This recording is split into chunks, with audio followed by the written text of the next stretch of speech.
नमस्कार, मैं डॉक्टर गौरव Jain, consultant paediatric orthopaedic एवं स्पाइन सर्जन, ऑर्थोकेयर इंदौर। आज हम डिस्कस करेंगे बच्चों में होने वाली एक आम समस्या जिसे इंटोइंग कहते हैं।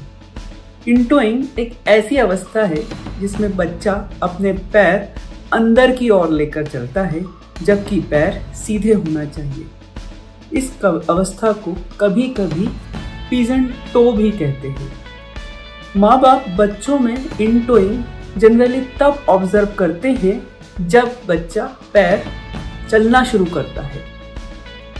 इंटोइंग के मुख्यतः 3 कारण हो सकते हैं, या तो लेग में डिफेक्ट है, या फुट में डिफेक्ट है, या फिर हिप में डिफेक्ट है। आइए क्रमशः हम इन तीनों डिफेक्ट्स के बारे में बातें करते हैं।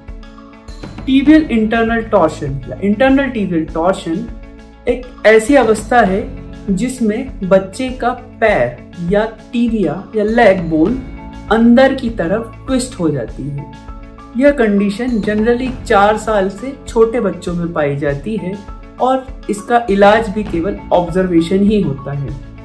इसमें हम ये देखते हैं कि बच्चे का थाई फुट एंगल, मतलब अगर बच्चे को हम उल्टा करेंगे और उसके पंजे को और उसके जांग को हम एक सीध में देखेंगे तो उसमें एक एंगल जो बनता है उस पर हमको ध्यान देना चाहिए। अगर ये एंगल 10 डिग्री से ज़्यादा होता है तब इंटरनल टिबियल टॉर्शन का डायग्नोसिस बनाया जाता है। दूसरी अवस्था होती है मेटाटार्सस एडक्टस, मतलब पंजे में होने वाली समस्या।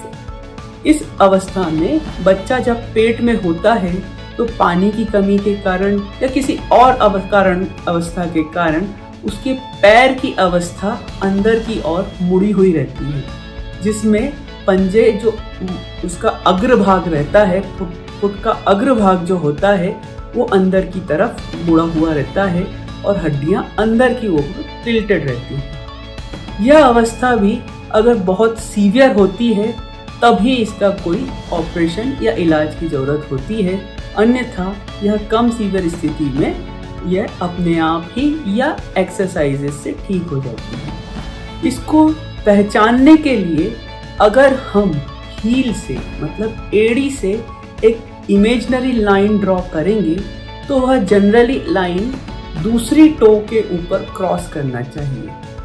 अगर यह अवस्था होती है तो वह लाइन हमारे को या तो तीसरी टो पे या चौथी टो पे या और कभी कभी जघन्य स्थिति में 5वीं टो या 5वें उंगली के ऊपर चली जाती है।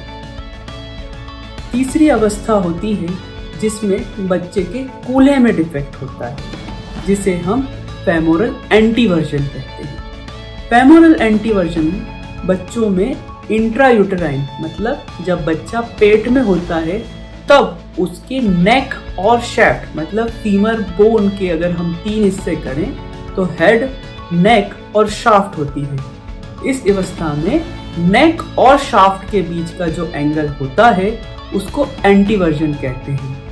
अगर एंटीवर्जन बहुत ज़्यादा हो जाता है, इस स्थिति में बच्चे का पैर अंदर की ओर मुड़ जाता है और उसका जो बाहर घूमने वाली अवस्था होती है, जिसको हम एक्सटर्नल रोटेशन बोलते हैं, वह कम होता चला जाता है और इंटरनल रोटेशन बढ़ता चला जाता है।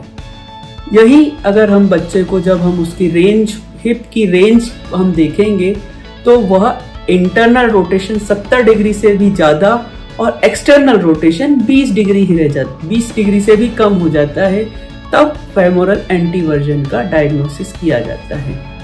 किसी भी स्थिति में सर्जिकल मैनेजमेंट उन्हीं बच्चों में देखा जाता है जब एक्सटर्नल रोटेशन 10% से भी कम रह जाता है, वो भी 10 साल की उम्र के बाद। धन्यवाद।